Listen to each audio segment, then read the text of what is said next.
Hola, ¿qué tal? Paz y bien. Soy el padre Rubén Francisco Bellante de la Argentina. Es un gusto para mí seguir compartiendo esta serie que hemos denominado Discípulos que viven su fe. Discípulos que se animan, con la gracia de Dios, a vivir la fe. Por eso habíamos comenzado a hablar en el último programa de las relaciones que tiene el discípulo. Y decíamos que el discípulo se relaciona con Dios como Padre, con Jesús como Maestro, con el Espíritu Santo, con la Rúa Santa como guía, y dijimos también con los demás como hermanos.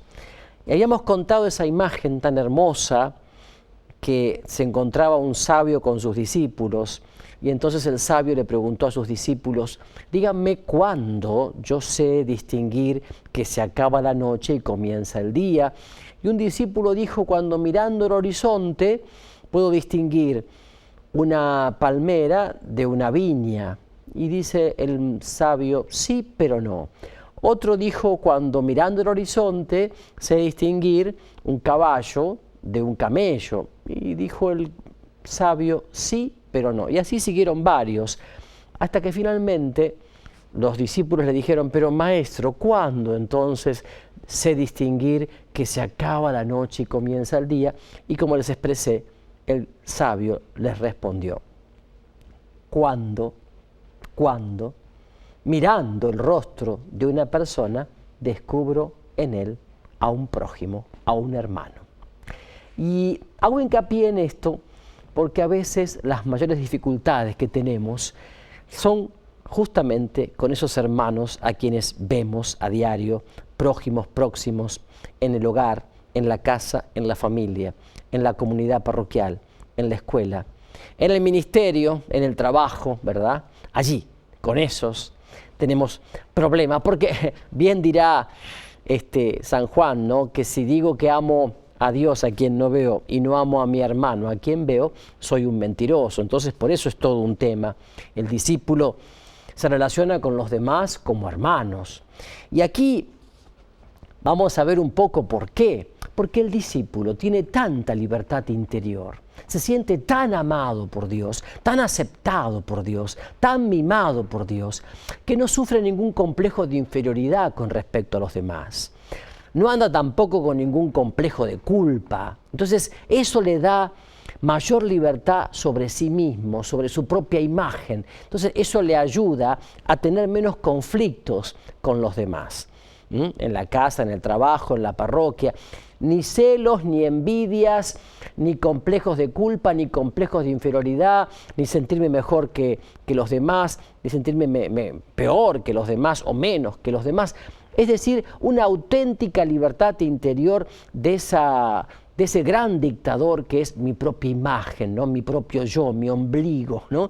No estar atento con una hipersensibilidad a mí mismo, a la imagen, no sentirme víctima, ¿verdad?, ni victimario. Entonces, llegar a esa, como diría San Ignacio de Loyola, ¿no?, a esa santa indiferencia, ¿no?, a esa santísima indiferencia que hace que uno se desdramatice toda situación con respecto a los demás, en la relación con los demás, ¿no? Porque finalmente esto también pasará y tengo en claro que la mirada del Padre Dios en Jesús es lo único que necesito y su amor incondicional no me falta. Por eso aquí entra mucho el tema del perdón.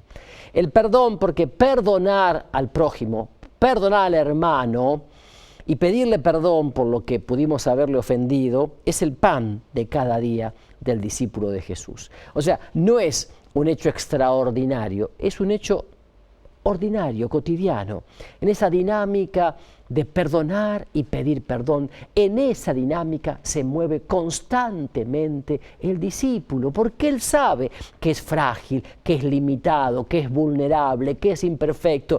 Sabe que el Señor lleva ese tesoro en su vasija, que es una vasija de barro. Entonces, sin dramatizar, sin exageraciones, simplemente sabe que tiene que vivir en esa dinámica de de pedir perdón y de perdonar. Y eso le da mucha libertad interior, le da mucho gozo, le da mucha alegría y lo hace tan parecido al Padre Dios, que justamente en Jesús nos perdona constantemente siempre que volvemos a Él con un corazón contrito y humillado. Entonces, perdonar es sinónimo de liberar. Recordemos siempre esto.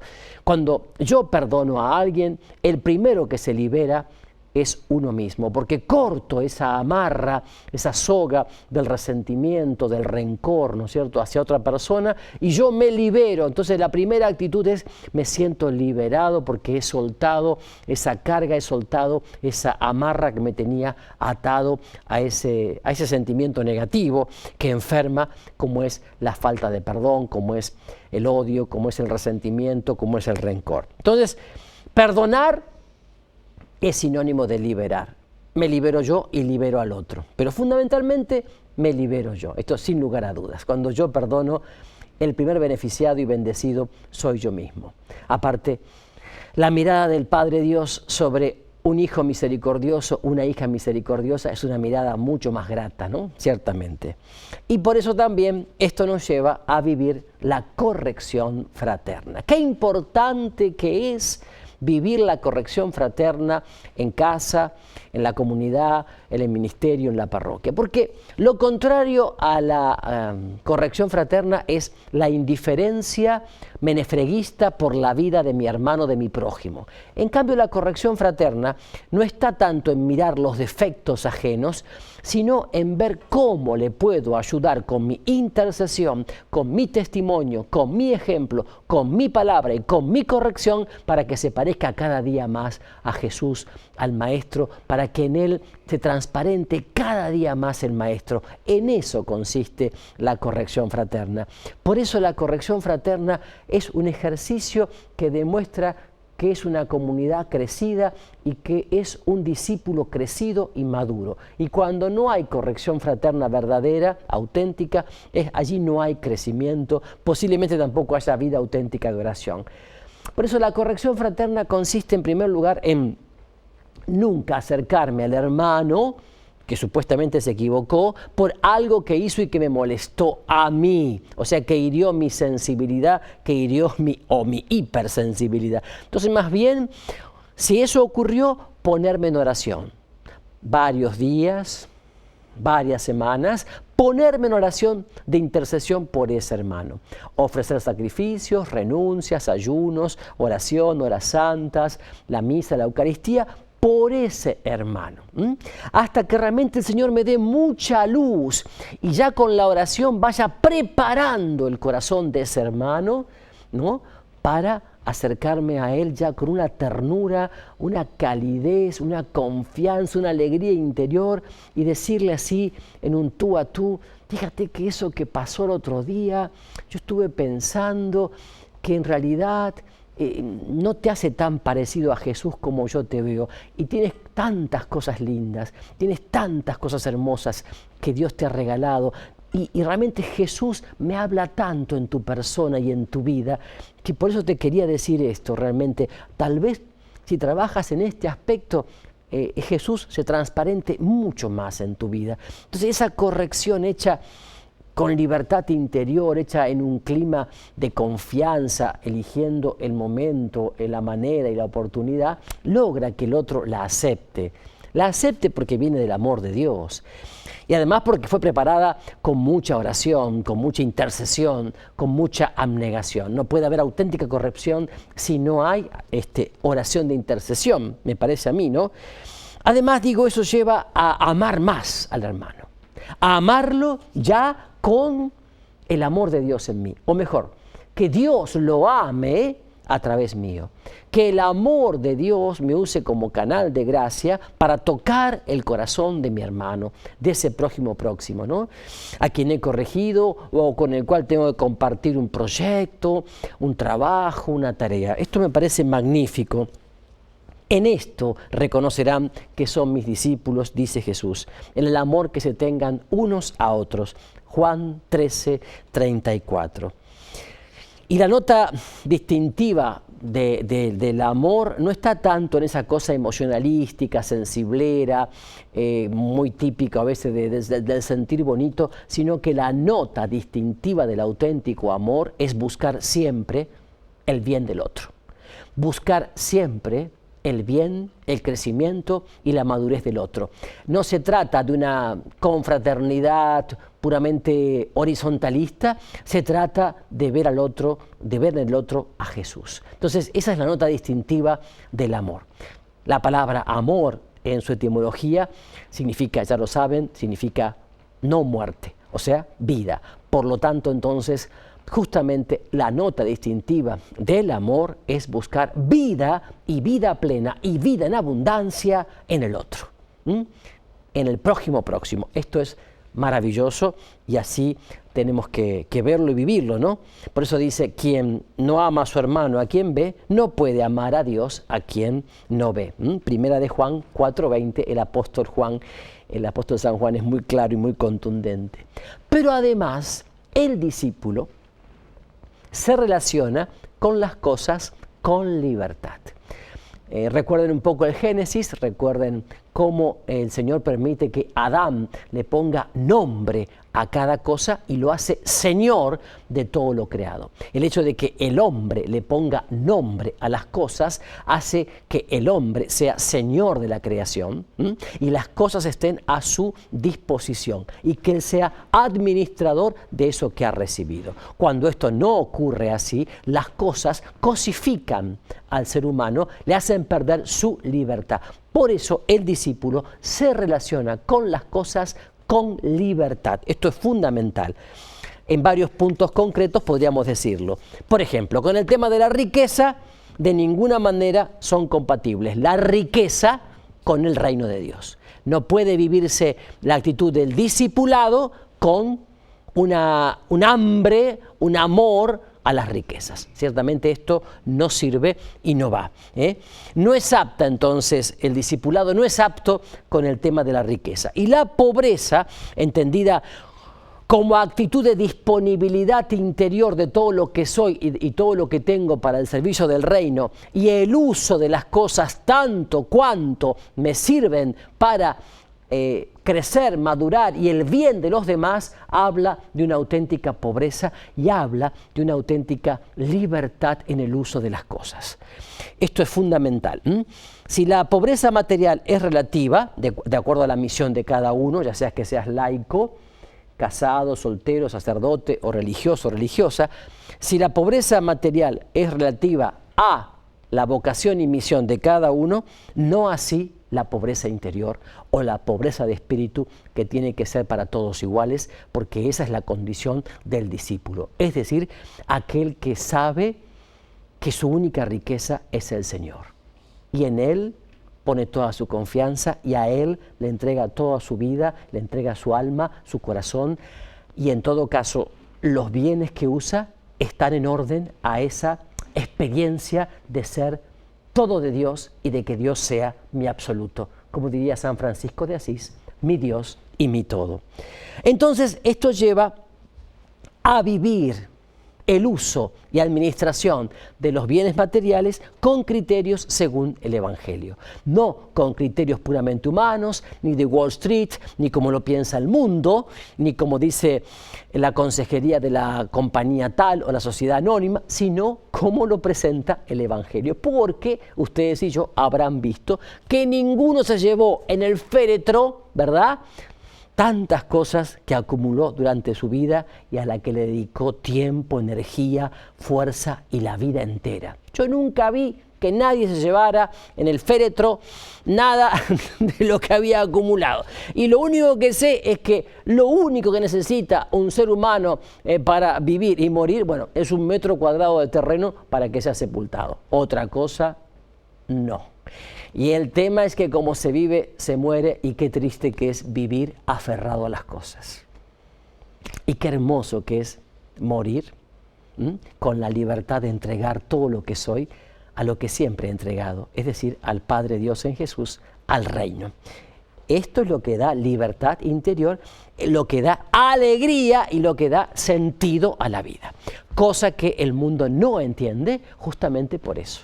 No lo entiende porque vive apegado y aferrado a las cosas. La administración cristiana de los bienes incluye la capacidad de compartir lo que he recibido del Padre Dios en administración con los demás.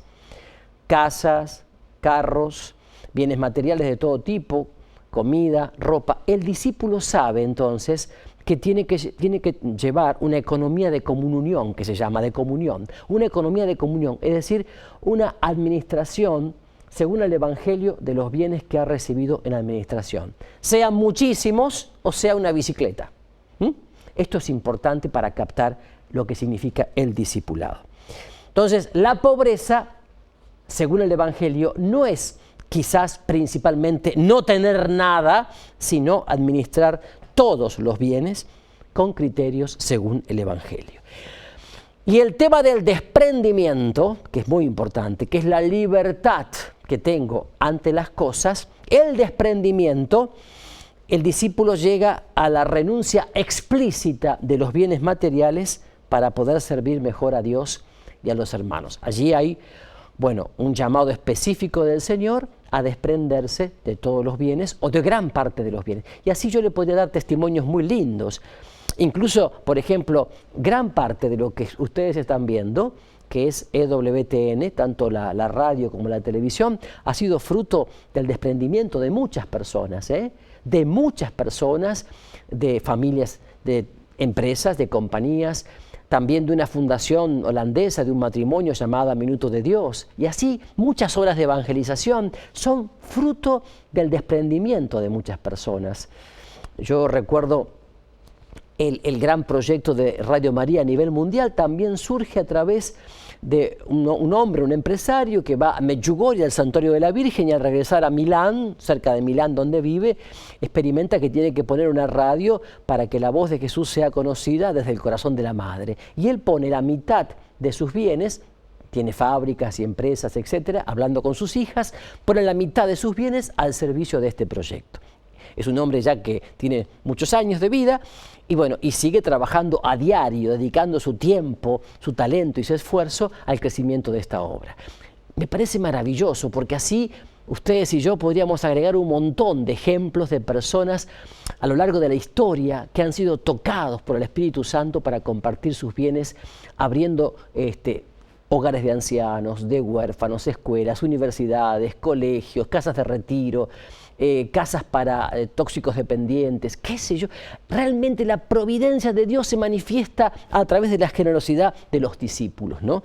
Y qué importante que es esto, porque para poder seguir a Dios y a los hermanos es muy importante que el discípulo sea desprendido. Yo recuerdo que haber leído que una vez Heraclio, que era rey de Jerusalén, ¿no?, quiso entrar a Jerusalén imitando a Cristo Jesús con la cruz a cuestas. Pero claro, no pudo. No pudo llevarla porque era tal el peso de la corona que llevaba y de la capa y de todos los atributos de rey que llevaba, que no pudo llevar la cruz.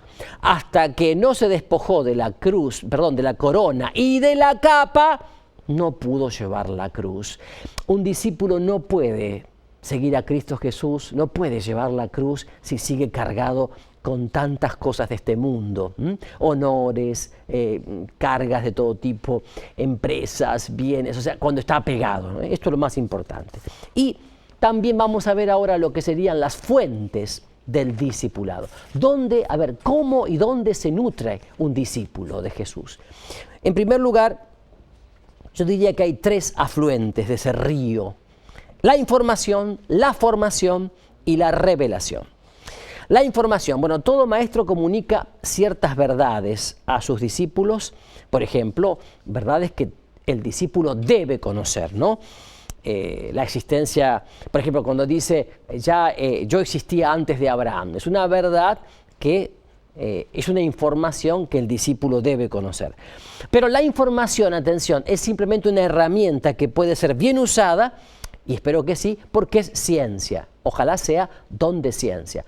A veces se confunde esto cuando muchos discípulos hacemos muchos cursos, demasiados cursos. Tenemos muchos pergaminos y muchos títulos colgados en la pared de mucha ciencia, demasiada ciencia, pero no siempre ciencia que baja al corazón y se hace sabiduría. Recuerden que la ciencia por sí misma engorda, tiene que transformarse en criterios y actitudes de vida, tiene que transformarse en vida. Pero la ciencia no hay que rechazarla, hay que recibir la información. El segundo afluente de este río de un discípulo es la formación. Entonces, porque más importante que la ciencia, más importante que la formación, digo, es que se haga eso criterios. Criterios, actitudes y opciones de vida, porque si no nos quedamos únicamente en lo teórico, ¿no? En la parte teorética, y recordemos que el camino más largo que existe es lo que va de la cabeza al corazón. 30 centímetros que nos tienen que llevar a hacer vida esas ideas que hemos recibido, criterios y actitudes.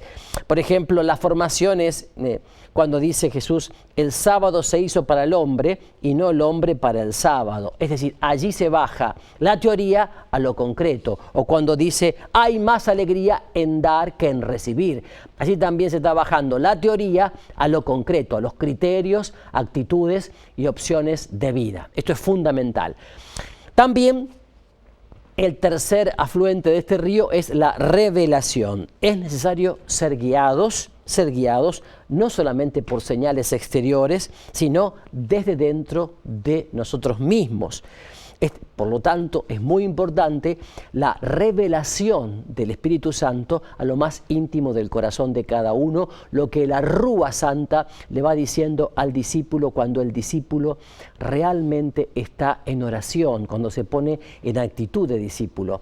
Y por supuesto, esa revelación del Espíritu Santo nunca va a contradecir lo que dice la palabra, la Biblia, lo que dice el magisterio y lo que dice la tradición. Y por supuesto, esa revelación del Espíritu a lo más íntimo del discípulo nunca se hace así como una especie de iluminismo o como si fuera un fax directo con Dios, sino que se hace también en comunidad, siguiendo las insinuaciones que el Espíritu Santo también da a mi confesor o a mi director espiritual o a la comunidad toda. Esto es muy importante, pero también digo, el Espíritu Santo nos va guiando para hacer un discernimiento concreto que baje la información a la formación en criterios y actitudes de acuerdo a mi necesidad o de acuerdo a lo que estoy viviendo en la comunidad. Y hay que saber diferenciar entre conocer y saber, como bien se lo explica Pablo en Efesios 1, 17, 19. Hay que distinguir entre conocer y saber. San Pablo habla de conocer perfectamente a Dios, la esperanza a la que hemos sido llamados, conocer la gloriosa herencia a la que tenemos derecho y conocer la grandeza de su poder. Recuerden que este verbo conocer en la Biblia en general es no tanto un conocimiento de tipo racional, sino que es un conocimiento sapiencial, es una experiencia vital, una experiencia de vida que abarca a toda la persona, inteligencia, voluntad, afectividad, emotividad, sensibilidad. Este conocer, entonces, es fruto de la presencia de la Rúa Santa, del Espíritu Santo en nuestra vida. Digámoslo en síntesis, la información se asemeja al mapa de París. La revelación es como adentrarnos, bajar a las calles de Champs-Élysées y entrar a algún museo de París, recorrerlo, entrar a Notre Dame. Eso sería la revelación. A través de la información conocemos el menú. Por la formación decidimos lo que vamos a comer. Pero es solo a través de la revelación como podemos gustar y saborear los alimentos. Esas son las fuentes que tiene el discípulo entonces para crecer cada día en el seguimiento del Señor. Y es maravilloso. Por eso te damos gracias, Jesús, porque al elegirnos, al llamarnos como discípulos, no nos dejas solos, sino que nos permite justamente profundizar tu presencia y tu experiencia de vida a través de la formación, a través de la revelación, a través de un conocimiento integral de tu persona y de tu proyecto en nuestra vida. Queremos pedirte entonces, Señor, que tu mirada siga sobre nosotros y que el Espíritu Santo en lo más íntimo de nuestro ser nos siga revelando cómo seguirte, cómo profundizar en nosotros tu presencia y cómo realmente ser canal de gracia para los demás. Que María, entonces, que es la más perfecta discípula tuya, nos tome de la mano y nos ayude a caminar en este tiempo de nuestra iglesia peregrina para poder ser esos discípulos que realmente viven su fe a fondo, anticipando el cielo en la tierra, en el aquí y ahora. Yo anhelo, yo deseo y les auguro que todos ustedes puedan aprovechar esta serie para poder tener la alegría de seguir al Señor siendo su discípulo. Que así sea para todos y que el Señor los bendiga. Paz y bien.